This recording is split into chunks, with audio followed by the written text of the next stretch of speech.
Now let's talk about the operators in Python. Operators in Python allow us to perform calculations or manipulate the data. The most common operators in Python are arithmetic operators like addition, subtraction, multiplication, and division.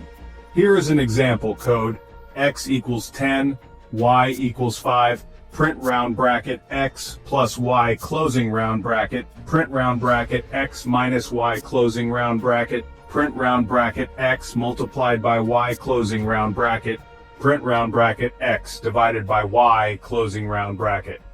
When we run this code, the output will be 15, 5, 50, and 2.0.